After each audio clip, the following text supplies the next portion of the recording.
Hey everyone, you are watching the Geek Chat on the Experience. We've got a great show for you.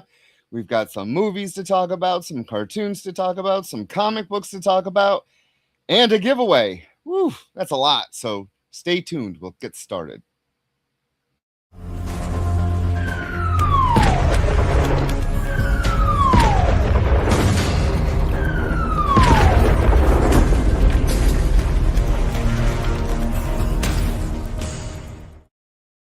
Hey everyone, this is Beardy Rich. You are watching the Geek Chat on the Experience.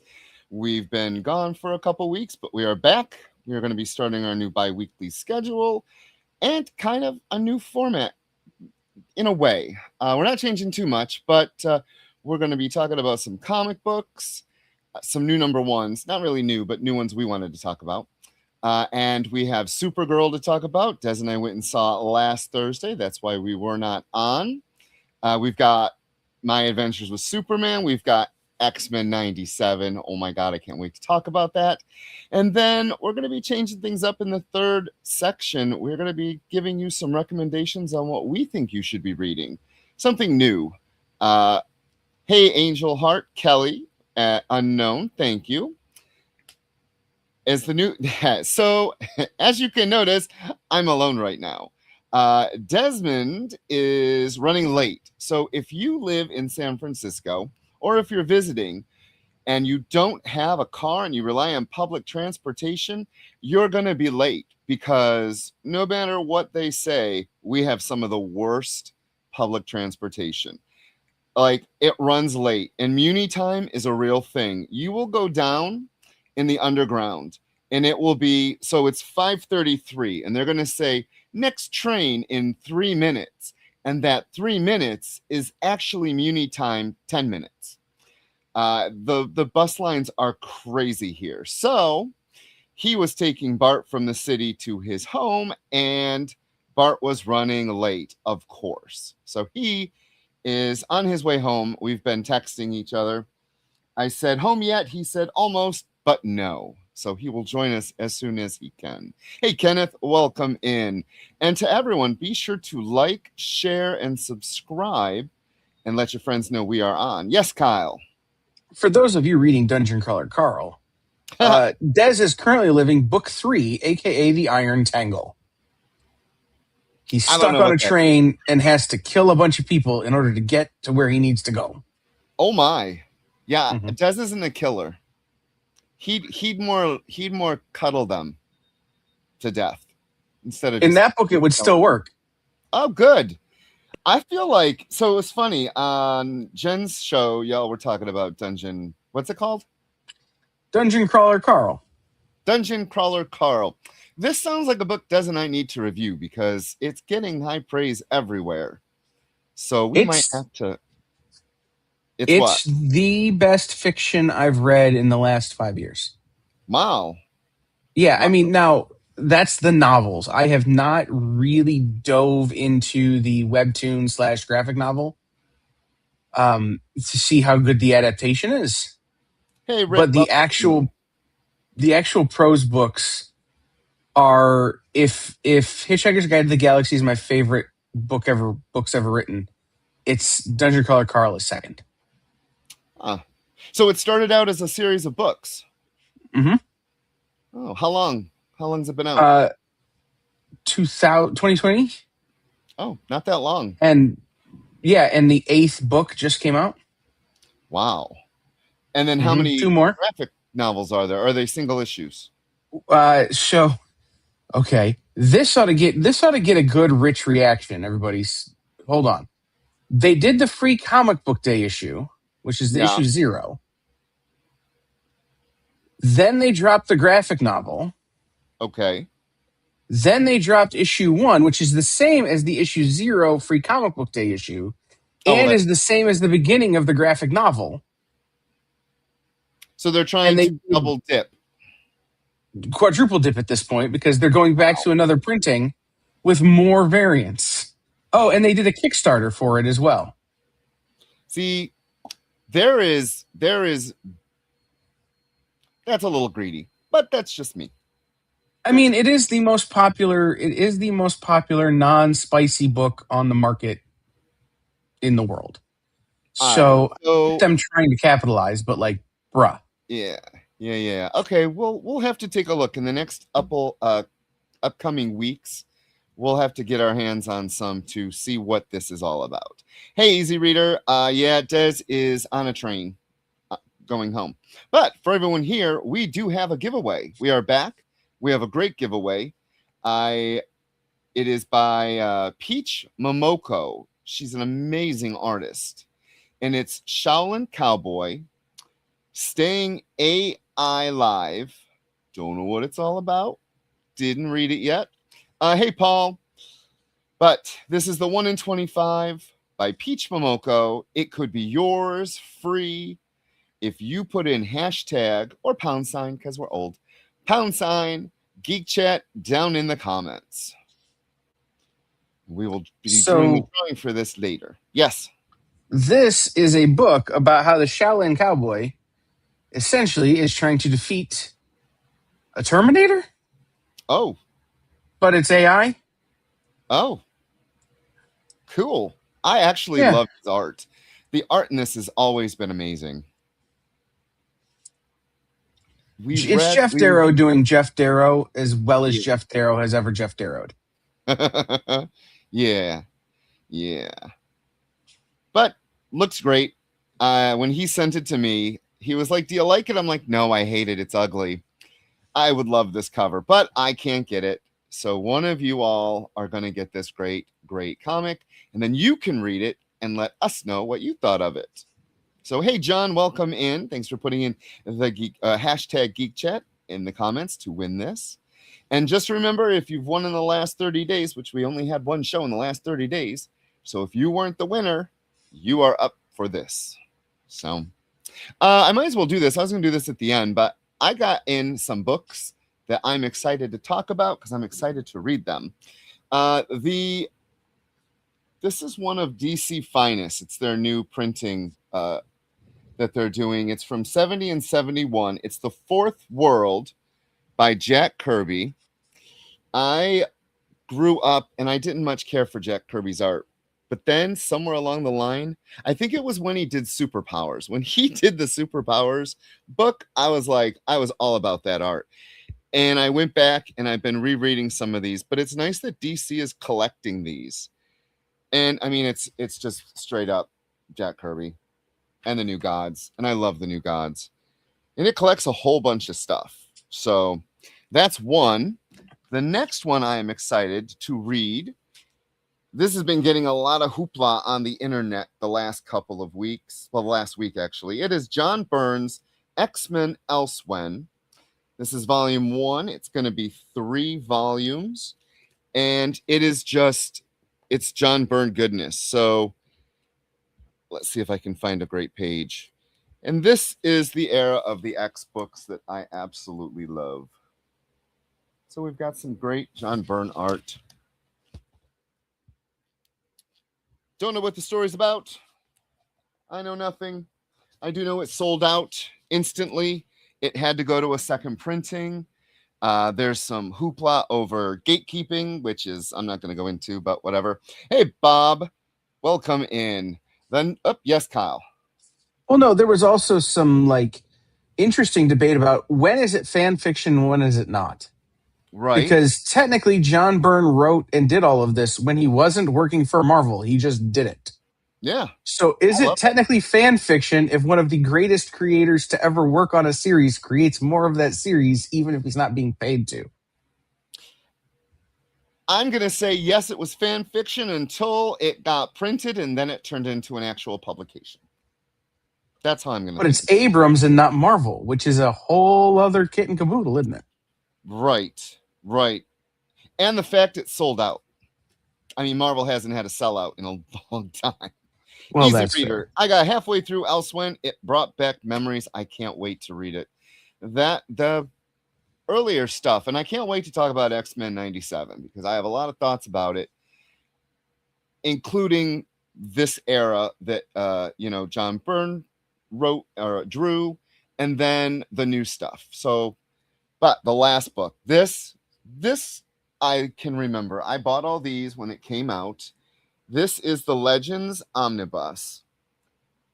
I absolutely loved this storyline, uh, mostly because the villain was, a new god. But this also introduced us to the Suicide Squad. And after reading about the Suicide Squad in Legends, they became my team. Like, I still love the X-Men and I still love the Teen Titans, but the early Ostrander, what was her name? Yale? Kale. What was his wife's name? Do you know? John Ostrander? I thought it was Gale or something. Yeah. Yeah, it was one of those. Yes, that era of Suicide Squad was the best. They took, you know, D-list, sometimes Z-list characters and turned them into like really good stories. And it kind of, the new Suicide Squad is a pale imitation of the originals. So I am very excited to read this. But the funny thing is, in the newest um, DC previews, they are putting out another Legends book that is a soft cover that's going to contain some of the stories in here and more of the other stories that was told during the Legends time. So I'll be getting that too. And Easy Reader says Legends was great. One of the early events that carried its way. It did. It was a good story. And I know everyone hated this costume for Black Canary. Like it is one of the hatedest, more than the Zatanna costume with the snake on her head. And I love that costume too. But it's just a fun time, a really fun time. And really, the it also contains some new introductions by John Ostrander, and then an afterword by Legends inker Carl Kessel. So I like it when they include little bonus stuff in the books. Mr. Paul, is Des even home yet? Maybe? Can you give me a heads up? I haven't got a text from him. If not, I'm just gonna start. He can join in. Let's start on the first book. Why don't we? He can always chime in. What do we have first, Kyle? I was not prepared for this to look the way it needs to look without Des being here. Ah, Please hold. yeah, go for it. Doing new things. Okay, here we go. There we go. Okay, $1 trillion kid. That I thought was third. I am not prepared today. I am very sorry. Paul just got home. Yay! All right, so $1 trillion kid is from Image Comics. It is one of the Ghost Machine books. And as you see at the top, who are the Unbelievables? Part 1 of 4. And this starts into their shared universe, because the other stuff is a shared universe. But the Halo and what are their names? Hornsby and Halo, Yes, Hornsby and Rockefellers, Halo. $1 trillion Kid, Yes, and there are a couple of other characters that have not yet debuted that are part of this as well. right. So it is created by Jeff Johns, Peter J. Tomasi, and Francis Manipul. Jeff Johns and Peter J. Tomasi did the story. Stefano Simeon did the art. Brian Cunningham, Simone. Oh, there you pronounce the E, huh? Stefano Simone. That is a great name. So I guess Stefano did everything, inking, coloring, you name it. And the cover A is by Francis Manipul. And okay, so this, I read a little of this about this online, and I was like, it doesn't really interest me. And then I got yelled at by Pete for saying it wrong. Who's Pete? Pete Tomasi. Oh, okay. So funny thing, when we first started doing the Geek Chat, and he was writing Super Sons, I think it was, or Green Lantern, I would always say Tomasai. Yes, Tomasi.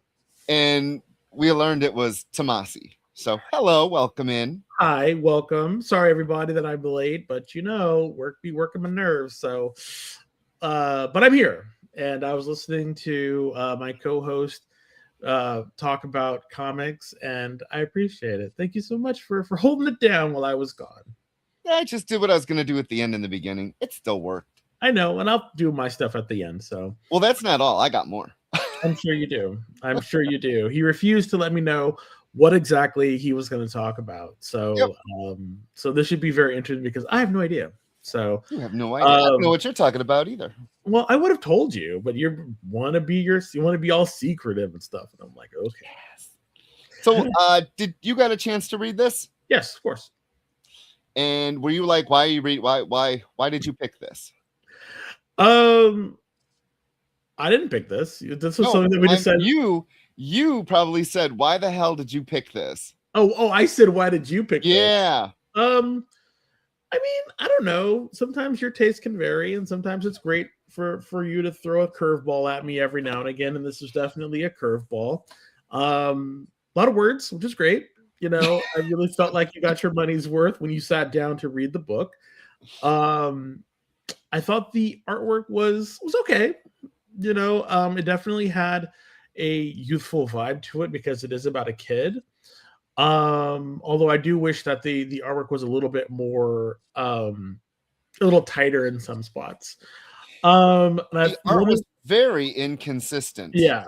I think some pages gorgeous, other pages kind of messy. Yeah, and I wasn't sure if that was just because of the timing or because there was a lot of stuff to go through. I mean, they throw a lot of stuff at you in this book. Like, there's a lot of stuff to read. Like, you get, this is a setup issue in which you get a ton of stuff. So much so that I thought it was a little overpacked.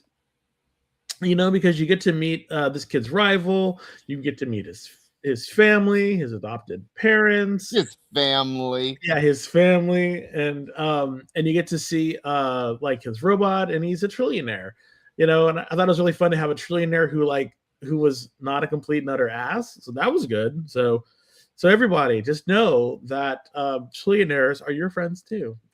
This one, it's interesting because as you're reading the book, it presents it to the reader as one way. And by the end of the book, everything has changed.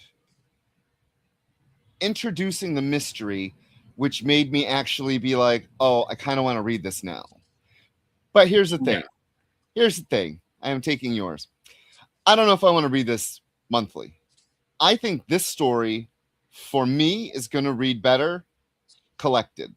Oh, definitely. Well, because again, this was an introduction, and so now he's going to go look for the Unbelievables, and see what's going on with that. So this made me feel like it was a one and done kind of situation. You know, like this could have been a 0. Yes, 100%. Like, this really read like a 0. It didn't read like a number 1 because of how much stuff was put into it. I don't, and I guess the Unbelievables is going to be another comic. I'm assuming, or no. Is the Unbelievables just the name of the people that he's trying to find? So according to the back, of course. Oh yeah, go for it, Kyle. So Ghost Machine has 2 universes: the unknown universe, which is Redcoat, Geiger, Junkyard Joe. Okay. All those characters. And then the Unbelievables, which is Rockefellers, Hornsby and Halo, $1 Trillion Kid, and 2 other characters that have not yet been introduced yet. Yes. So think about this like the Justice League of Ghost Machine. Mm-hmm. Whereas that is, say, like the Justice League of Ghost Machine. But like this was Justice League Europe and that was Justice League of America. You know, like yeah, no, I get it. This is more their all ages books and more accessible, whereas the other ones are more adult. Okay, makes sense. Yeah, the funny thing is, if this is for kids, this is the kind of stuff I was reading. So I like the fact this isn't dumbed down. Like there's big words. Like if you're a 10-year-old and you need to look words up, I always love that. You know, you learn words. People always say, you know, comic books are not for kids. I'm like, they are. That's how they learn to read. They use their imagination. The other thing I want to say about this book is I don't know if it's going to tie into Halo and Hornsby or the Rockefellers, I think it but will. maybe I guess I'll have to pick them up and trade because we Book reviewed the number one of Hornsby and Halo, and that's all I read. so book 2 is already out, Oh, and it good. was a crossover with Hornsby and Halo. Rocket Fellers. Oh, okay. Because I read the first couple issues of Rockefellers, and then I kind of fell off of it. So, yeah. Same. So I mean, if this is another introduction for you to get back into the universe, well then maybe this is the time to take a look at it again. Yeah. And it's only who knows how much. $3.99. And it's a good issue. If Yes, and I think that's a new number one. I don't think it's a problem, but I think that's one of the good things about it is it was at a good price and you got a lot to read in that book. So I think that's one of the reasons why I was like, wow, there's like a lot of stuff going in here, and there's a lot of like meat to sink your teeth into, but at the same time I was like, whoo, what's going on with this? And well, because it felt like there was just a lot of unraveling going on. So you definitely know that they had like Johns and them had a trajectory they were going towards, and they were trying to get it all out onto the page. So, but I thought it was good.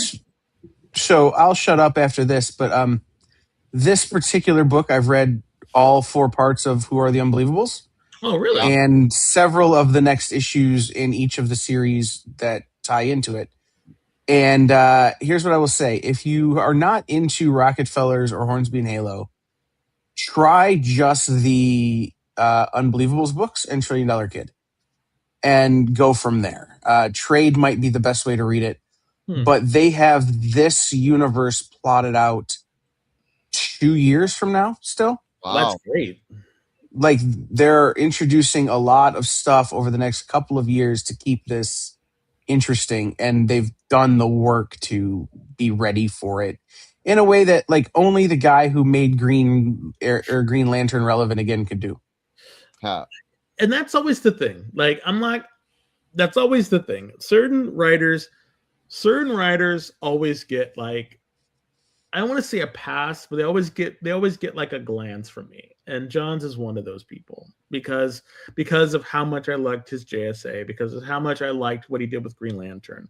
So when he does this stuff, I usually pick it up. Like I do. Like I pick it up and I'm like, okay, what's going on now with this? And if there's anything that I can kind of like latch on to that I really want to read. And unfortunately, and this is not a bad thing. This is not a good or bad thing. It's just some of it just has not hit me just yet. Geiger was okay, but I was getting a little too, enough of the dystopian stuff. I was just like, eh. And then Redcoat, and Immortal, I didn't really feel that either in Einstein. So again, if you love it, fantastic. And I really hope that you pick up $1 Trillion Kid and you like it too. I promised I was going to shut up, but I will say this. If you only ever read the first issue of those books, go back and give them a try now that the trades are out. Because if all you know about Redcoat is an Immortal and that Einstein was involved, you're missing out on a ton of very interesting storytelling, including, the character of the Northerner and how it all ties into the Civil War later, and really, really well thought out plot. Yeah, Rich. Yeah, it does. Okay, hey, Phil, so welcome in. So you want to go back? You want to go forward? What do you want to do? Next book. All right, let's go. So this is Marvel's. We know you don't care about our new stuff, so we're just going to give you old stuff. Hold on. I wanted to get my rose-colored nostalgia glasses. Where did I lay them? Where did I lay those glasses? So there is absolutely zero reason this book needs to be in print. We all lived well. If you were fortunate enough to be reading during the Outback, you were blessed because that was some great story and great art.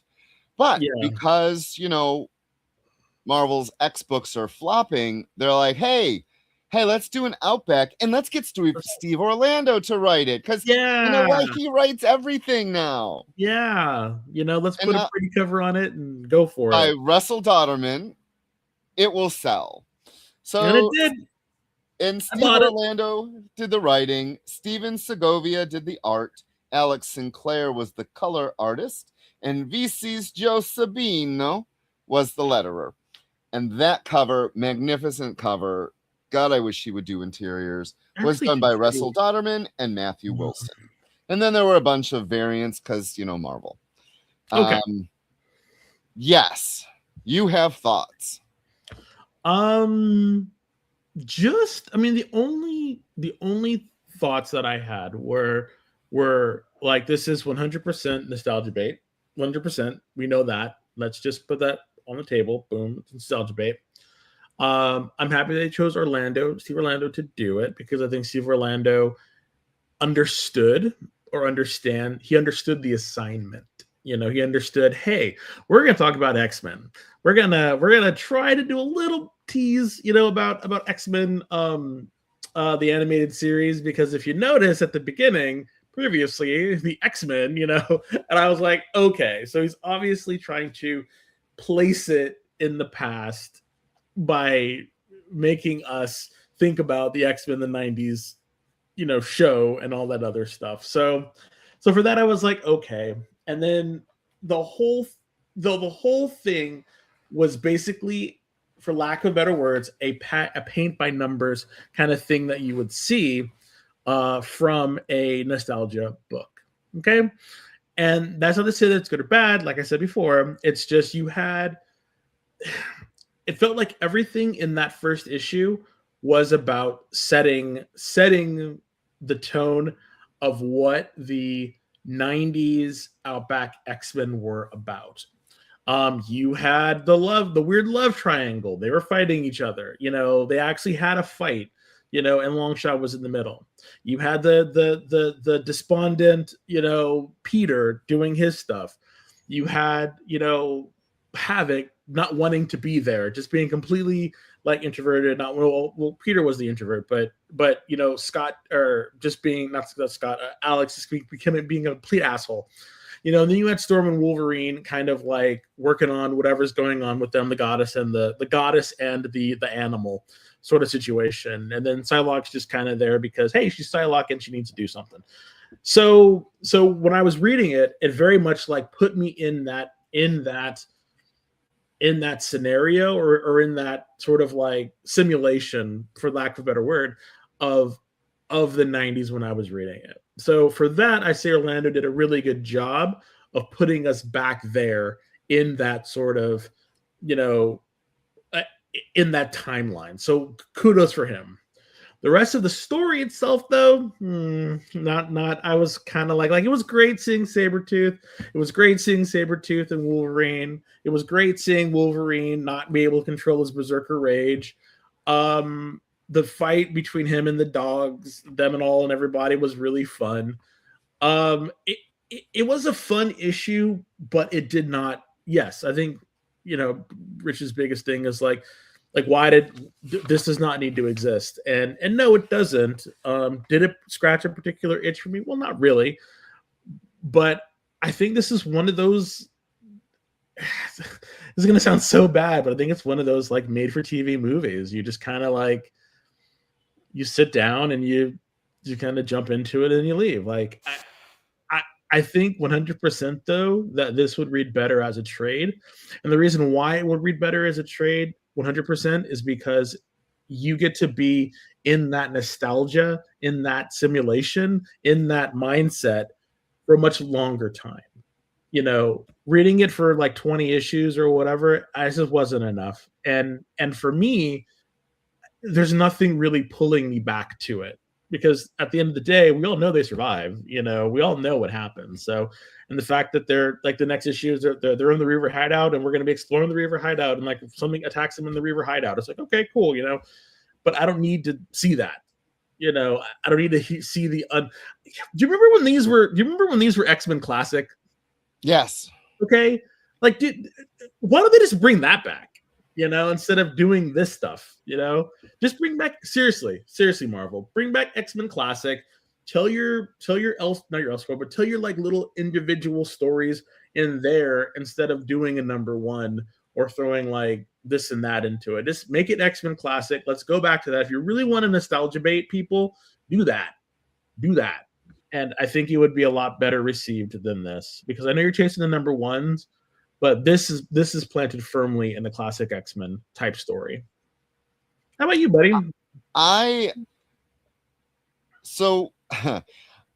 I'm really not enjoying any of their revisits. The Civil War revisit was kind of boring. The Spider-Man revisit was kind of boring. All their little ideas of going back to a past. What was the last one you said? The Spider-Man one. Oh, so yeah. They did another Spider-Man. Yeah. I don't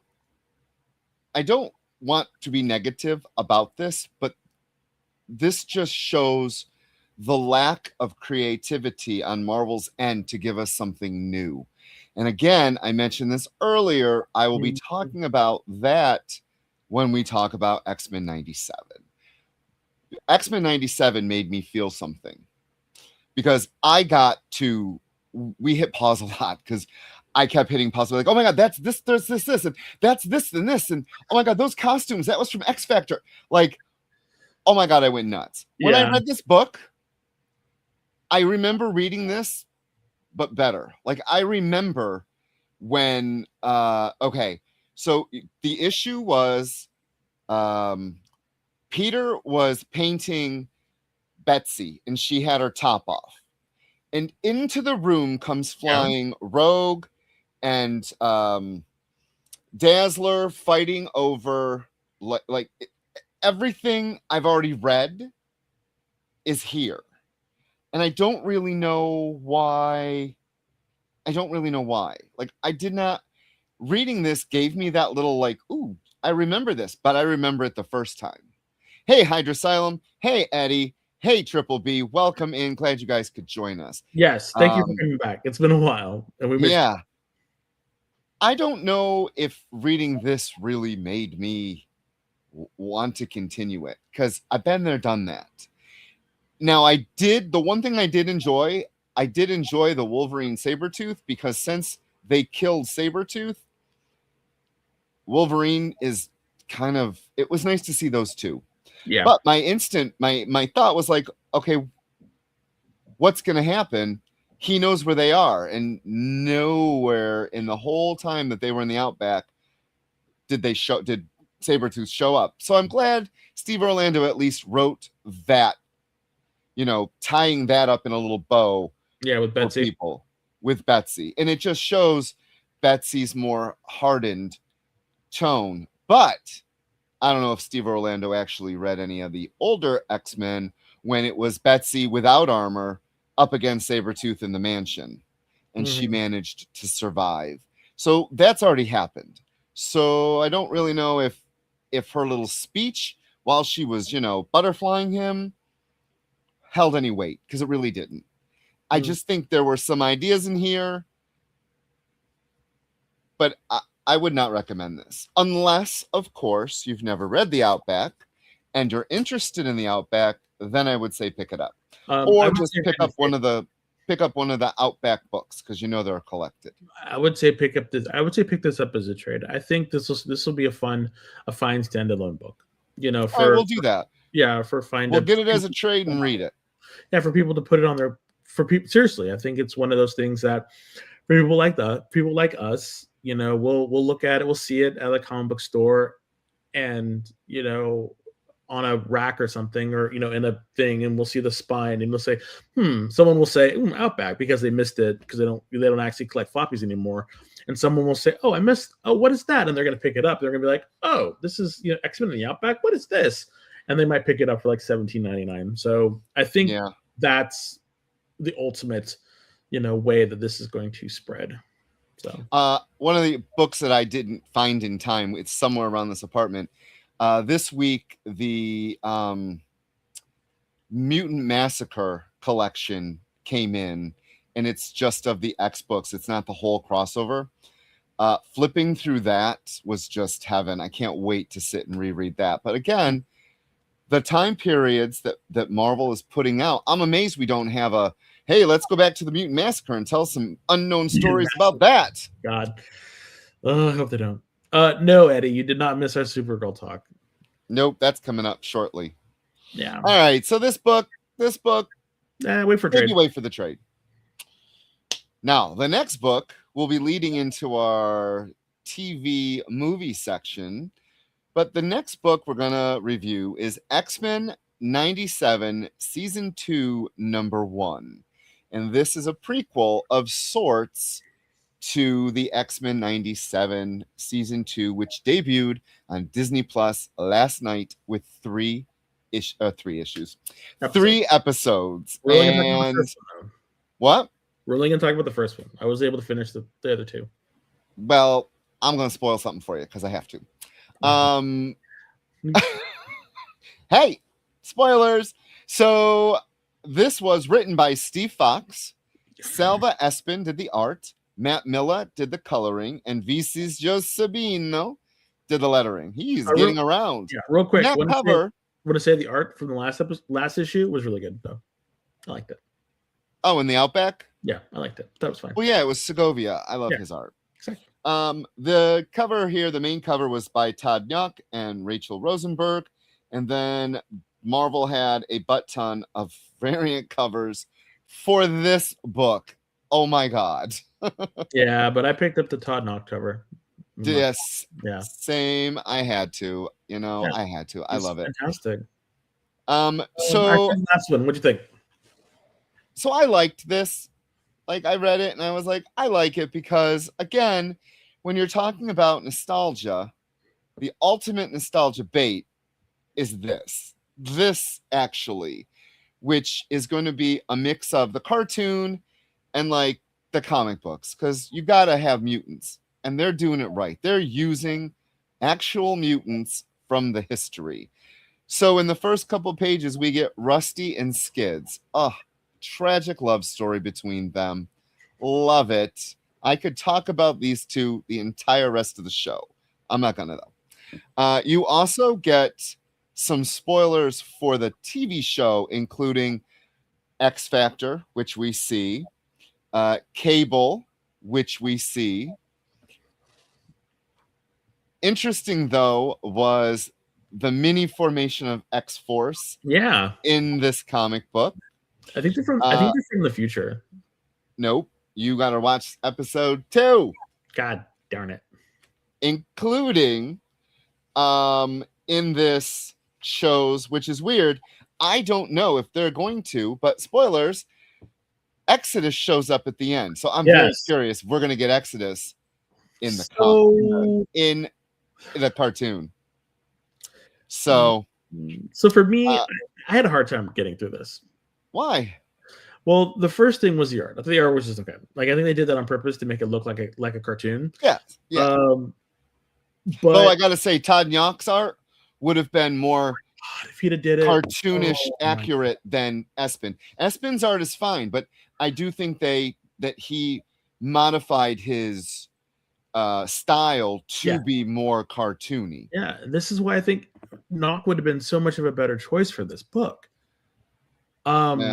But for me, the reason why was because it was spoiling stuff for me. Like, I'm glad I watched this or read this after I watched the first episode, because I didn't want to be spoiled with Archangel and Psylocke. I didn't want to be spoiled with that stuff. I just wanted to see it. I wanted to experience it. I read it first and it had no bearing on my excitement. I still was excited. No, I think that was the thing. Seriously, I think if I'd have read this first before the show came out, it would have like jazzed me up about it. Yeah. But it did me.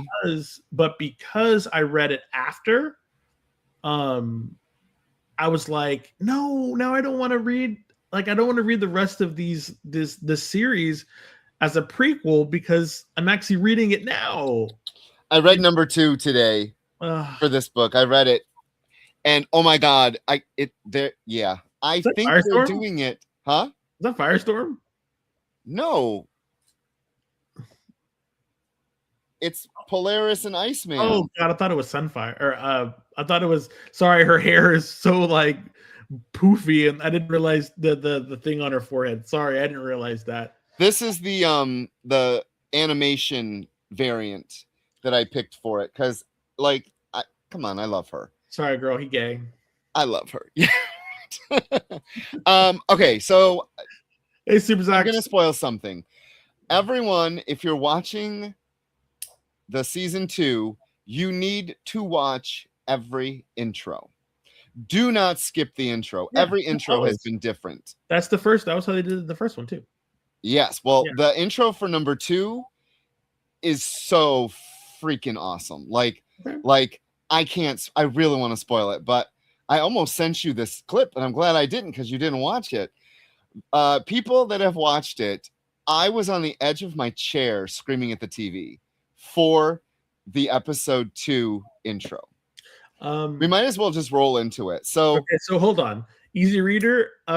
So we have a different format when you're on phone, which is vertical, and when you're on like another thing, it's like a computer screen. Yeah. So TV. Yeah. So maybe Kyle, can you speak to this about it? If you're watching anywhere other than your phone, you can choose. Oh. Well, yeah, like so on my big TV right now, I have the phone version because I'm trying to see how it works. Like we're testing, right? So I've got an 82-inch TV and I'm using about a foot of it. 82-inch TV? We're on that. Jeez, God, your head is huge, Des. Sorry, sir. It no lie, it's like you two are in the living room. But which is super fun. But yeah, if you're on anything other than a phone, you can choose. Oh, cool. Which version to watch. Yay, Croatia. Portugal beat Croatia in sports ball. Yay. Anyway. Okay. So yeah, as Rich was saying, we are getting ready to roll into our what we've been watching section. And we've been watching X-Men 97. Unfortunately, I forgot to load up the picture for that. So today's been a day. Hey, Barlord. Hey, Barlord. Okay. So Rich, that first episode. Oh my God. So Coog and I watched not that one. Season 1. I didn't put it up. Sorry, I forgot to put it in. Yeah. It's 3 episodes in the last episode. It's part 1, part 2, part 3. So Tuesday we watched parts 1 and 2, and then last night we watched the last episode, and then went right into season 2 and watched all 3 episodes in a row. And I cannot tell you how that made me feel. Like, you talk about nostalgia, that first episode was so crazy and so good. And then episode 2 builds on it with that new beginning and a new focus. And then the comic book, weirdly enough, the issue 2 ties into things that happens in episode 2. And then episode 3 is part 1 of a 2-parter. So they really knew what they were doing, releasing the first 3 episodes. As much as I'm upset there's only 9 episodes and you released 3 of them so far, I'm like, okay. Online, someone I follow on Twitter was complaining because he's like, well, they're going too fast and you can't really take time to appreciate what's going on. And I'm like, if you want to know what's going on, read the original stories. This is a cartoon. It's a half hour, 22 minutes, 20 minutes. They got a lot to cover. Why are you reading my tweets, sir? Why are you reading my tweets?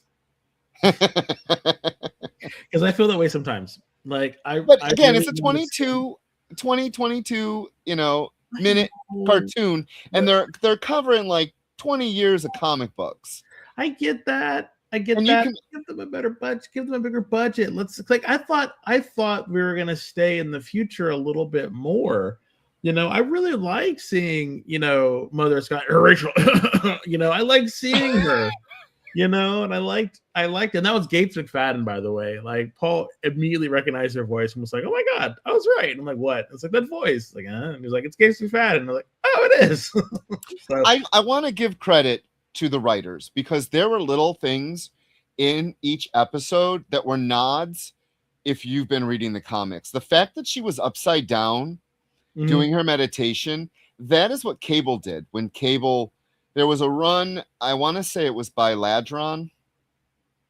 oh wow, He that's was a the artist. yeah, that I was believe it was him, and he had the blacksmith. I think was his name. He was the mutant with the giant eyes, and it was when he was in his Ascani period, and he would do his meditation upside down, cross-legged. And the fact that they reference that in that cartoon just shows someone cares enough to add that nod. And the fact that Red and Slim were wearing their X Factor oh my god, costumes, I loved Ladron's art. Loved it. And yeah, he did that a great Cable. them Yes, Triple wearing B, Goblin Queen season 1. when I they do were have one wearing. what? But no good. The whole thing, well, you haven't watched it, but the idea that not knowing if Maddie or Jean was the mother, that really was like, wow. Yeah, that was a good change and addition to the show. I loved the way Apocalypse's like fortress looked like. It looked like one of those 70s covers, prog rock album covers that you would see on the side of a van or something in the 70s. So Loved it. And honestly, when he popped up and he was that's like taken right from Age of Apocalypse. the thing that I was kind of sad about was the choice for the Horsemen. But I guess those were his final horsemen, and Rick Remender and Jerome. I never say his last name right. Opeña. Mm-hmm. I found I'm going to post in the Geek Chat each one's origin page as a little spoiler, so you can. I thought it was great that they used them because I have a feeling, and I don't know anything, but I have a feeling we will see Gambit and he will be Death. He will be one of Apocalypse's new horsemen, and I think he will be Death. In the 90s, when he opened up his eyes shimmered and he said, "In the 90s," and he floated up. I was like, "Get out of here." Yeah. That was so silly. And I was just like,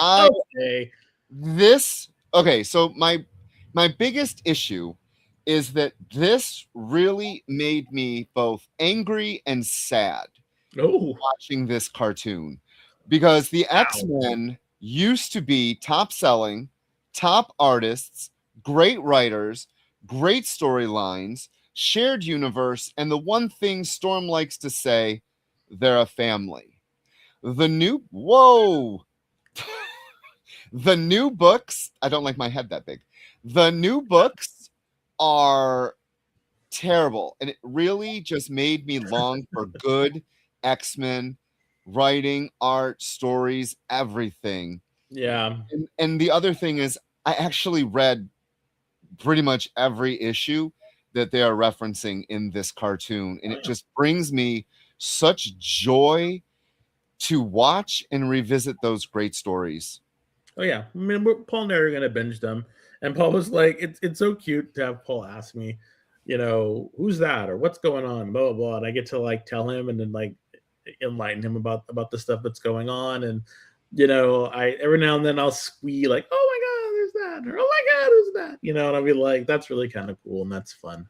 But again, I do think, I do think that the future stuff was wrapped up a little too fast, but again, this is X-Men, 97, not X-Men 2054 or whatever they want to make it. So I know they had to get them back to the 90s. So at some point they are, I'm assuming the Avenir, stuff in the past will be wrapped up probably in like maybe four episodes, and then they'll come back into the maybe 5, I don't know, but they'll come back to the 90s, and then the 90s is where they'll have the big showdown with Apocalypse. I think that's probably what's going to happen, but I can't wait to watch any more of it. I was told in a text by Rich that, hey, let's just talk about the first one. And I said, okay. So I didn't go forward and read anymore. So I blame Rich for that. So Oh yeah, okay, blame me.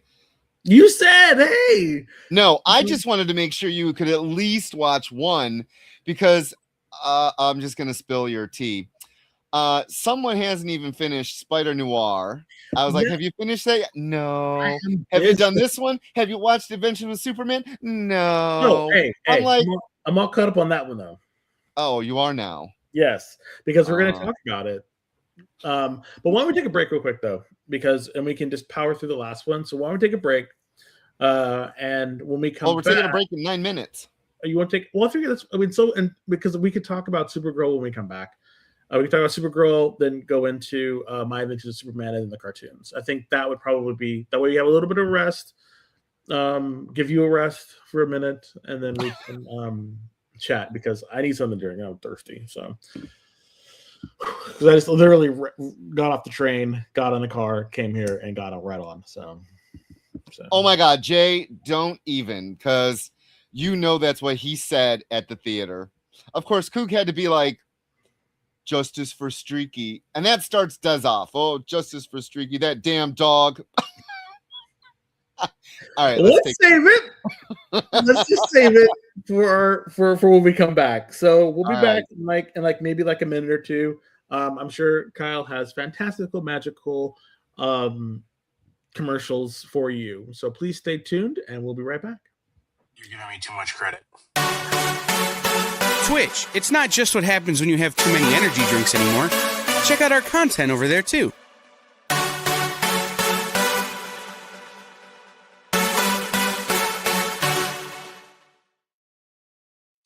All right, everybody, it's announcement time. Remember that we have our EXP exclusive variants, Ben 10 number 1, Ben 10 number 2, and announcing next Monday, Ben 10 number 3. We'll have art right next Monday showing our Ben 10 number 3 exclusive cover. All available on theexplive.com. If you go to theexplive.com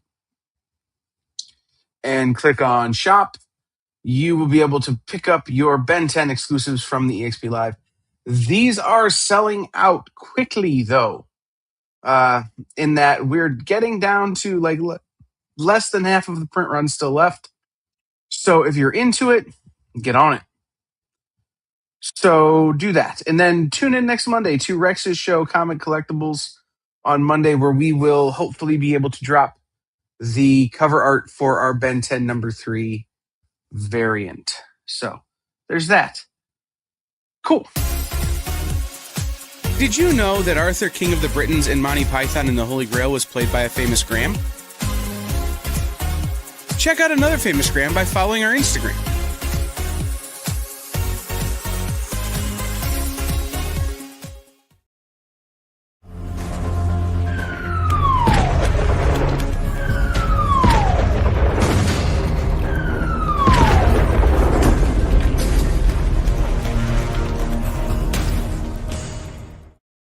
Hey everyone, welcome back. You are watching the Geek Chat on the Experience. I am Beardy Rich. And I'm Little Blackberry Des, and my beautiful, fantastic hubby brought me a poppy.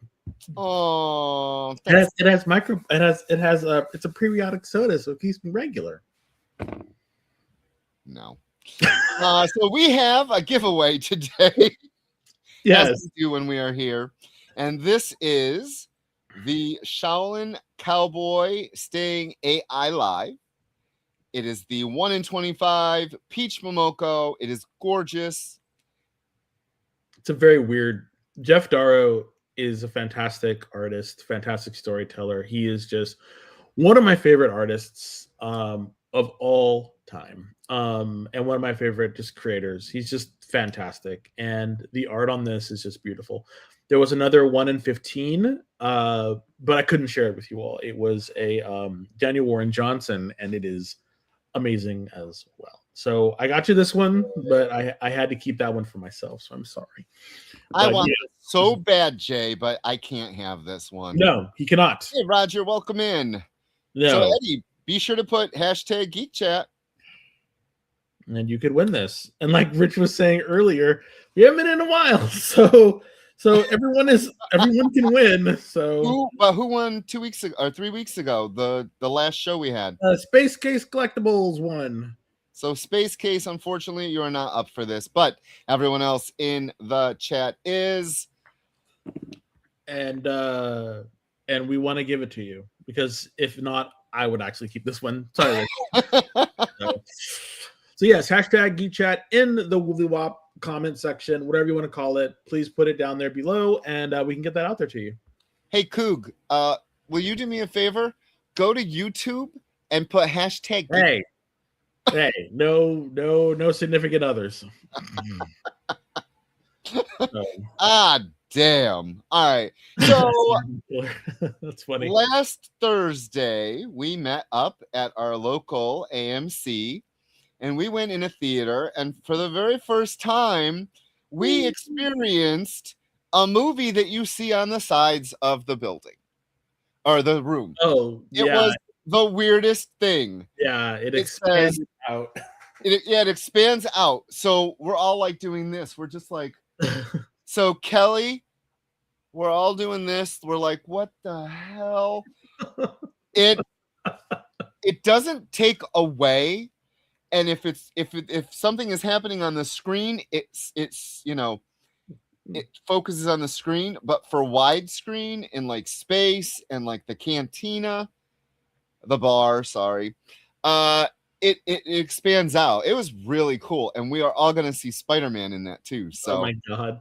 Oh yeah, I didn't realize this was gonna happen until it did, and I was like, "Oh damn!" And then Rich was like, "Whoa, we're gonna see Spider-Man!" This, and I'm like, "Oh," because he wanted to take us to Spider-Man, and I was like, "Damn it, okay, whatever." So, Supergirl.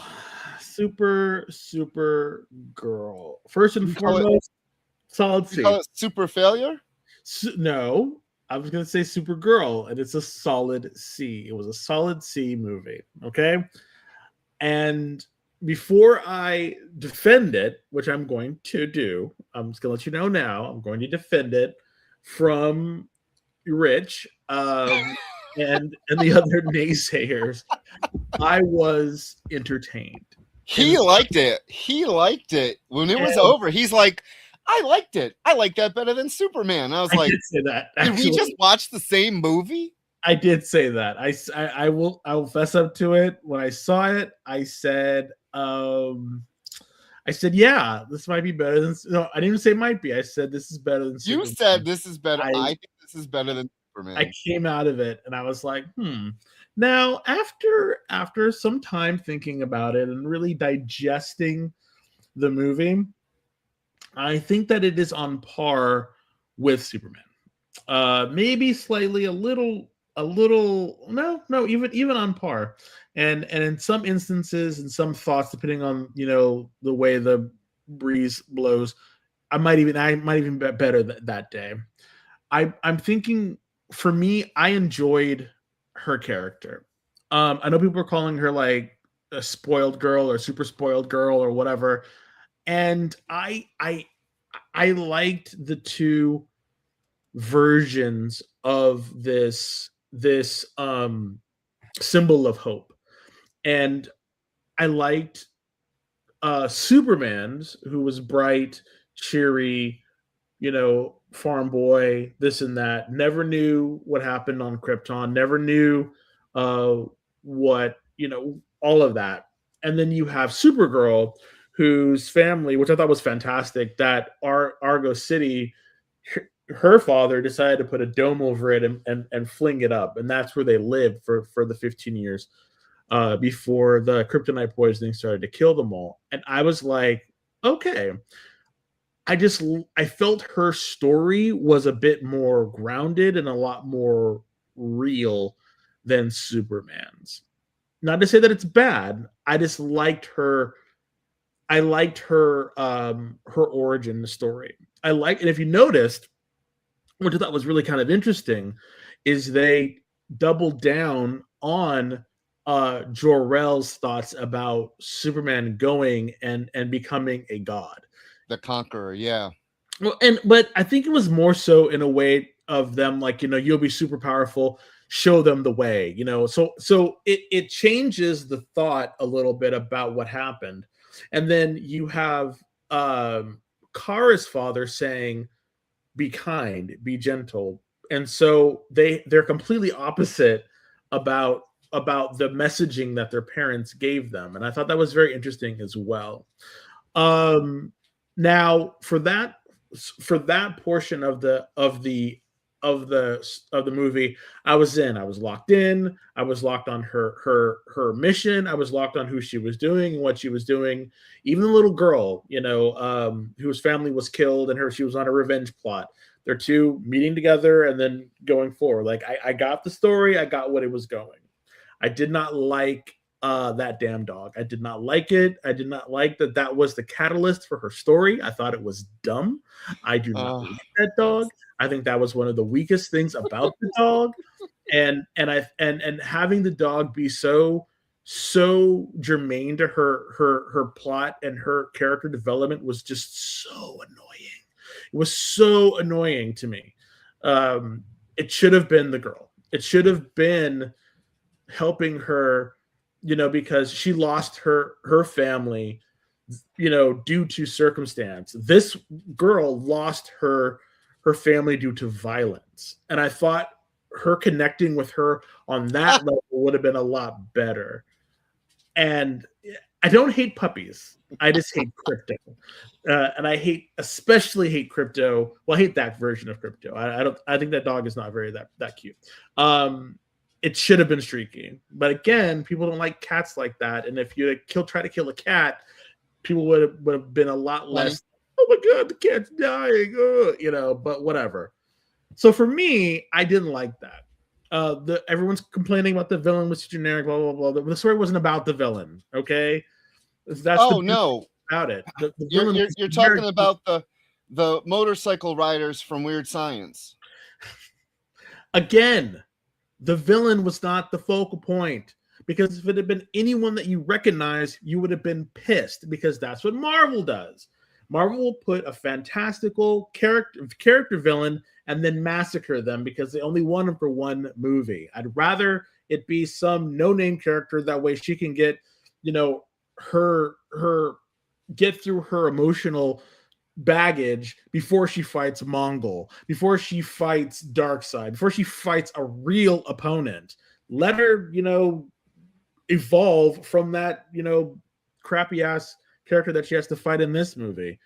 And then the last thing before I turn it over to you, Rich, was it was all about the exploration of women, and women's sort of ability and want to control their own destinies. That's pretty much, because it was all, they were stealing wives, and then all these girls who are not powerful enough to fight for themselves. You had two girls going against the odds, doing it and making it happen. So I thought the movie was good. I enjoyed it. I didn't see too much of the problem with it. I think people don't like the actress because she doesn't look a certain way or whatever. But for me, I thought it was a fine movie. And you notice the whole time I did not talk about Jason Momoa because I felt that he was wasted in this movie. This was completely just hey, Lobo could be fun. Jason Momoa is a great guy. Let's throw him in here and see how he tests. If he tests well, we'll give him a Lobo movie. How about that? Jason Momoa's like, cash the checks. Rich, how'd you think? Wow. So Kelly went for the dog and got into the plot for the girl. So who set it up there? Who said it?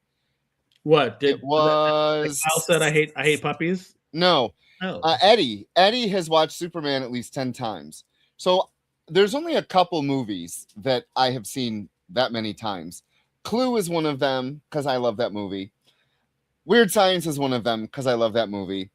And who's that girl that no one is in this chat has probably ever seen? Love that movie. But Margot Robbie should play her in the younger Margot Robbie could have played her in the remake. Yeah. So okay.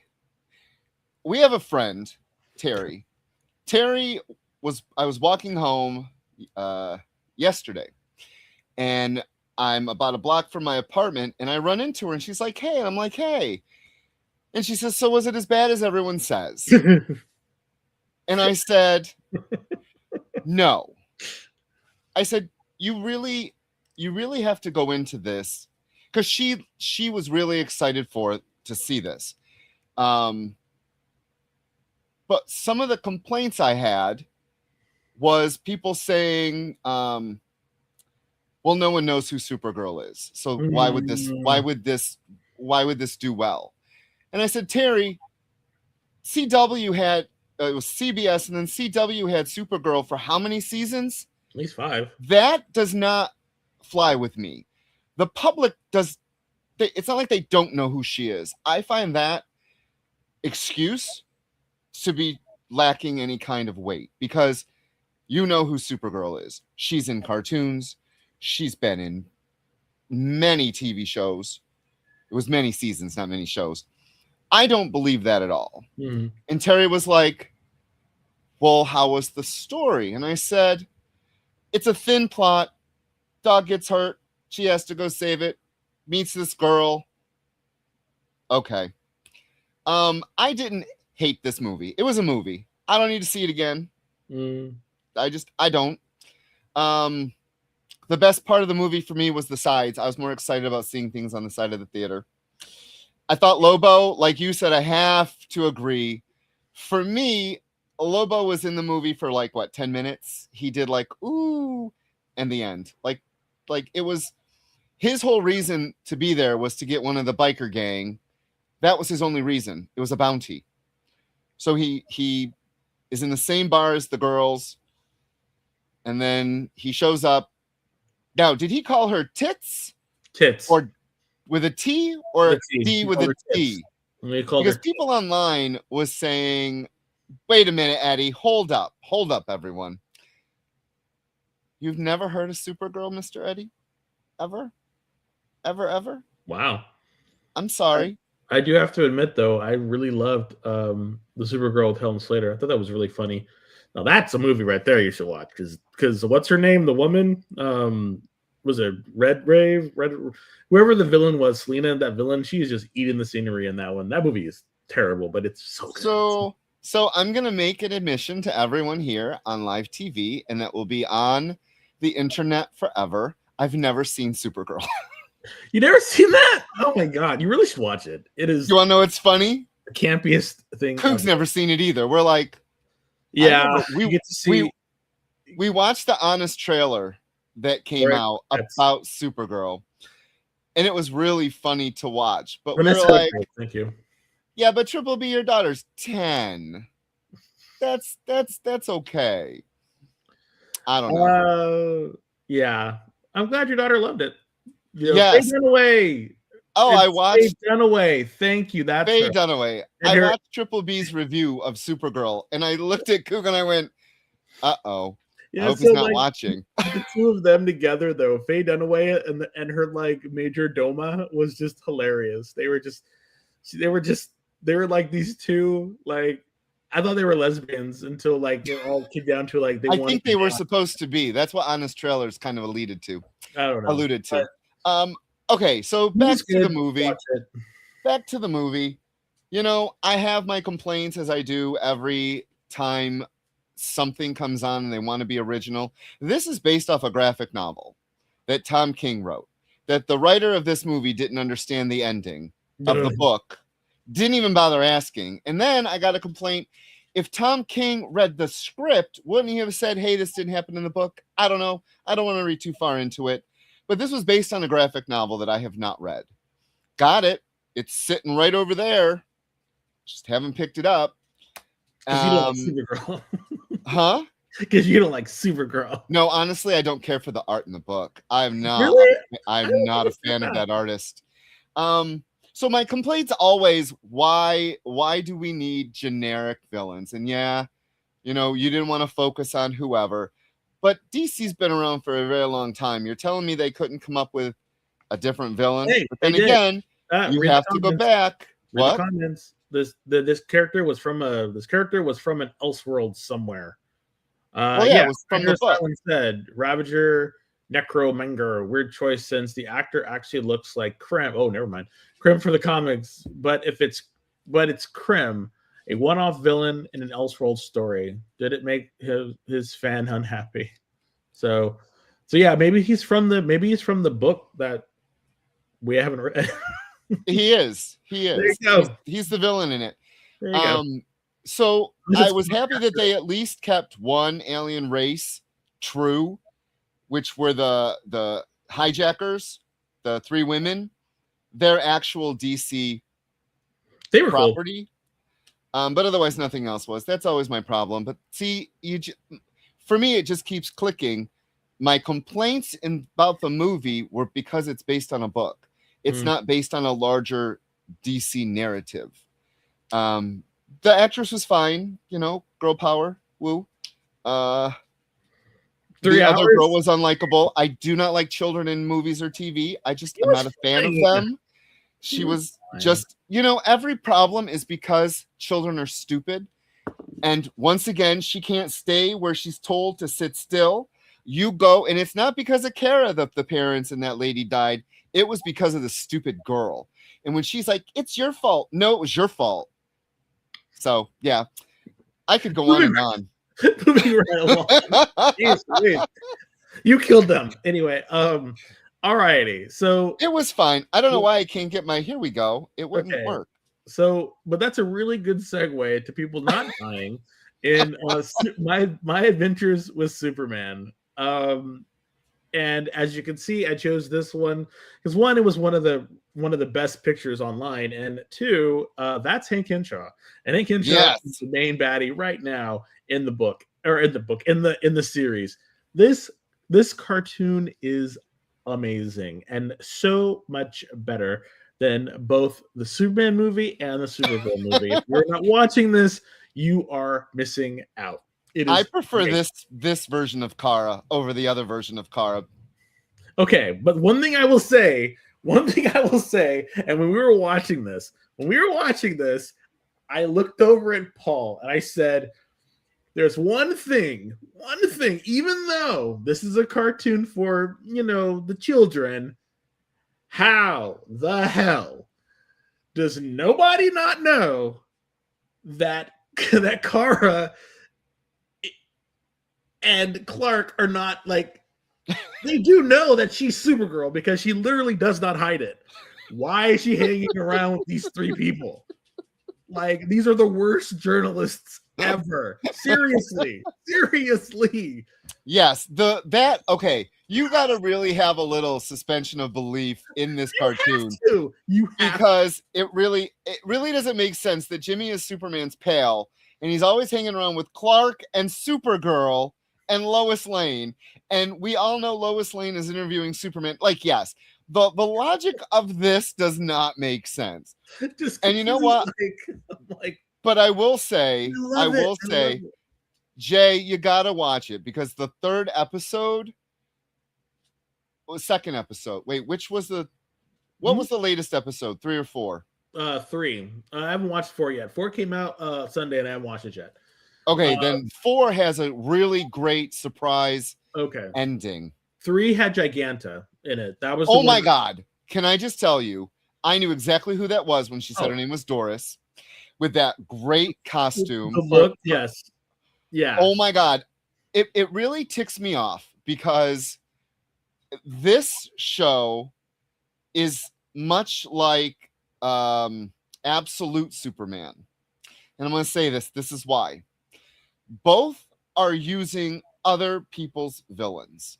Which is fine. So in Absolute Super... No, I love it. Okay, the fact that Giganta showed up and grabbed Jimmy and carried him through like a King Kong. Oh my God, it was so cool. Yes, and it makes me think that there's a Wonder Woman in this world. Yes. I absolutely adored the series. I think it's fantastic. I love what Lex is doing. I love Hank Henshaw and him trying to be hyper aggressive. I like the pacing of it.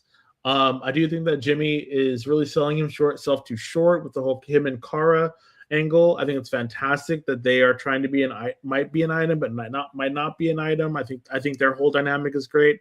I love the dynamic of Clark and Lois and him wanting to like settle down and have a family. And she's like, oh my God, the cradle. As soon as you saw the cradle, and she's like, slow down. Oh, and then the introduction of Chad Bizarro was fantastic, and he has his own crypto, and that crypto's cool. So yeah, so the dog that Clark wanted to adopt was traditional crypto, the one that he saved and came up to him, and I was like, oh, yep. I have one complaint that I hated. And I know Kelly in the comments hated too. Why they gotta be singing? I don't watch my cartoons to hear singing. I hated it. When they started singing, Paul and I were like, yay! I just wanted to throw the TV out the window. Great show. If you're not watching it, you're missing out. And because it's doing so well, I believe that is why DC Animation was greenlit to make not one, not two, but 6 new shows. I am so excited for. Well, unfortunately, you didn't hear this. What? They're on the bubble for for renewing My Adventures with Superman, because it is a different. It's not. How did I read this? It hasn't been greenlit for the next season yet. Well, it'll be back. It'll be back. But these are the new cartoons that are going to be coming up from DC. Okay. Absolute Batman. Absolute yes. Okay. Starfire. Crypto. Okay. Mr. Miracle, which is going to be based on the Tom King book. Joker Laugh Riot, in which Batman's dead, so Joker has to find out which villain killed him and becomes a vigilante, trying to figure out who's the Joker without Batman. I think that's the one I'm really excited for. Superpowers I know nothing about. Nope. My Adventures with Green Lantern is a spin-off of My Adventures with Superman, because we were introduced to Jessica Cruz. Very excited. Which makes me think, if they're going to use such a young version of her, who is going to be her mentor? I'm hoping that it's Guy Gardner. Just maybe with the popularity and him being in Superman and within the DC new movie universe. Exactly. That would be cool. That's why, especially if they get him to voice. Yep. That's what I'm thinking. I'm hoping that's what this is. And then of course Creature Commandos, as that is James Gunn's his baby. So of course that's coming back. So yes. Out of all of these, I don't know. Which one are you super excited for? Well, obviously, Absolute Batman. If it can still have the dark moodiness, the giant art, and not be dumbed down, I'm afraid it's going to be dumbed down. I'll be honest with you. Really? You think it is? I hope it's more Creature Commando than Crypto. No, I'm going to say that. I think, okay, so the ones that I think that are actually going to be adult oriented and not like My Adventures, I think Absolute Batman will be. I think Joker Laugh Riot will be, and I think Mr. Miracle. You think Mr. Miracle is? I don't know. You think it's going to be following? If they're following the book, yeah, it's going to be more adult. So it's going to be a weird one. Okay. I think the ones for kids are probably going to be Starfire, and that was because you told me that the woman who's doing the voice actor is the woman who did it for Teen Titans Go, if I remember correctly. Yeah, if that's So and Starfire is supposed to have. I'm going to look it up because they said 2 of the characters that are going to be in the new Starfire. Well, they did. And okay. I'm blanking on who they said. It was. Let me look it up. Keep talking. Okay. Okay, so Eddie says, I couldn't get through the first Creature Commandos because I hated what they did to Frankenstein's monster. I should give it another try sometime, but I'll never forgive that. Yeah, I can understand that feeling, Eddie, honestly, because I'll spoil it for you. He never becomes a member of the team. So he's always this sort of outlier doing his own thing, but how he interfaces with the team and with the bride is kind of interesting, but yeah, his shtick gets really, really old. So according to James Gunn, Starfire is Elseworlds, as are most of our family animated shows. Figured. Yeah. So they're doing that. It's going to be in Elseworlds.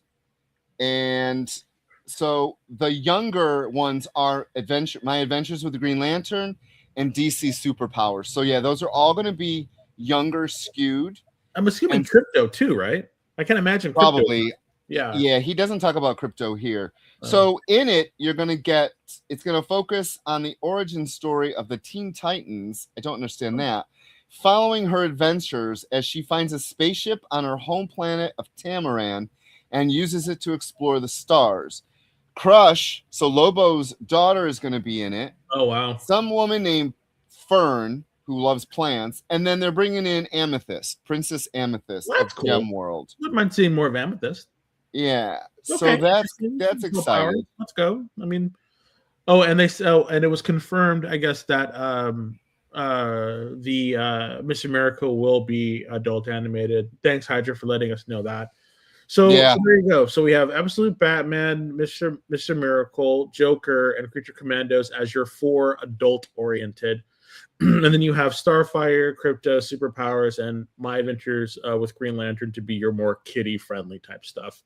The one that I'm wanting to know, or what I'm wanting to know, is do the younger ones all exist in the same universe, or are they separate universes? Oh, you mean do they all the kids ones? I think My Adventures, of course, I think exists within Superman, but I think the other ones might be in their own stuff, unless they actually like spin off Crypto from My Adventures, but I haven't seen anything that would support that. So all right, so I got the lowdown on Superpowers. Oh, cool. It's going to follow young heroes like Black Lightning, Flash, Plastic Man, Terra, and Aqua Girl, and they are going to be students at the Justice League Academy. Martian Manhunter supervises them as they learn to use their powers. Okay, so we got our Harry Potter one. Okay, I do wish, although Martian Manhunter is a good choice, why didn't they go with Red Tornado? It's right there. You could have had Young Justice. You could have had your tie-in, putting it as Red Tornado. That would have been a throwback. That would have been cool, and I would have been super excited to have seen like Red Tornado in that. But I mean, hey, you put kids in a school with superpowers. I'm there. Like I am a YA at heart, and I love stuff like that. Same. In fact, I don't know if you've kept up with it, but Spider Academy, Spider University, whatever the heck it's called, it's still a great book. Spider University. It is still so good. Like that hasn't stopped yet. So if you're not picking it up, you should. But I'm excited for this. I think this is going to be a great lineup. I'm probably going to try them all out at least once to see how I like it. And then when they come out, we'll definitely be giving you our opinion on it, on them. I'm going to watch all of them. I will watch all of them. I don't know, though. Even Superpowers. It took me a minute. It really took me a minute to get into Creature Commandos. Like, I had to, once I really like set my mind on it, I'm like, okay, this is James Gunn's, new universe. This is his first, salvo. Let's go. And even though it kind of was a little long in the tooth in some instances, I got into it eventually. But My Adventures with Superman, so good. Are they all going to be on HBO? Most likely. That seems like where they would put it. Because if I remember correctly, and please correct me if I'm wrong, My Adventures of Superman started off with an Adult Swim, but I don't think it's on Adult Swim anymore. I haven't seen anything about that. So, I have no idea. We watch it on like Tuesdays. Yeah. Thank you, Easy Reader. Spider-Versity, forgot that. And Hydra Asylum, Jay. Oh my God, Young Justice is so good. Yes, that whole book was just phenomenal. Anyway. So I got to tell you, I'm very. I stopped reading the new Titans book because you like it. There's none. These kids aren't Titans. They're not. Call it something else. Call it another book. Just like I don't know if you saw the came out last week about the new books. We were talking about Legion, which you're very excited for. I know about those costumes though. And then the new Titans book with Red Hood. And I love Red Hood, but I don't call these kids the Titans. They're not. All right, And Grandpa. where's my family? Where's my family? Where are they going? All right, Don, or what is it, Dom Toretto? It's family, family. Oh, All righty. Sergeant Rock. Yes. Wow. That's Yeah. Okay, everybody. So we're approaching the end of our show. The last, I mean, we got to talking, and one of the formats that we wanted to do was basically just to do only a couple of number ones, talk about some shows that we liked, because there seems to be no shortage of actual entertainment out there that you can look at from various different outlets, doing comic book adjacent type of stuff. And then our last segment, and we're probably going to extend this the next time. It's just I was late, and so we kind of got a little off course. Was to basically talk about some books that we recommend that you pick up. But we really need to get going. We need to do the drawing. We have 4 minutes, which I was going to say one thing. Pick up JSA. Hurry. It's fantastic. Jeff Lemire is really, that was my thing. It was about the whole series, not just the books. I haven't read the newest one, but The Hunt for the Spectre has been really good. So please check it out. All righty, not Jay. Sorry, our giveaway, fantastic. Shaolin Cowboy staying AI live. If you haven't put it already, please put it in. Oh, we got 13 of y'all. Thank you so much. And let's see who's gonna get it. Who's gonna get it? Who's gonna get it? Who's gonna get it? What should be Space Case? Bob. New. Awesome. Bob's new person. Thank you so much for joining us. Yes. Congratulations. Yes. Our esteemed producer Kyle will put in the doobly wop in the comment section a form you can fill out. It's also in the description of wherever you're watching. Fill that out, please. That way we can get your address and we can send this out to you. Want to thank you again for coming and joining us. Thanks for watching. Did you know that we are here every 2 weeks now? That is our So the 16th is the next day we're back. 16th is the next day we're back. So we're going to keep this cadence and see if we can really do that work-life balance for this, because we really want to continue doing this with you. But unfortunately, us geeks have lives. So, yeah. All right, everyone. Thank you. Stay tuned. Mog and Mel is next. And I'm Little Black Beardy Dez. He's Beardy Rich. And above us, as always, is producer Kyle. And we will see you next time. Bye. Bye.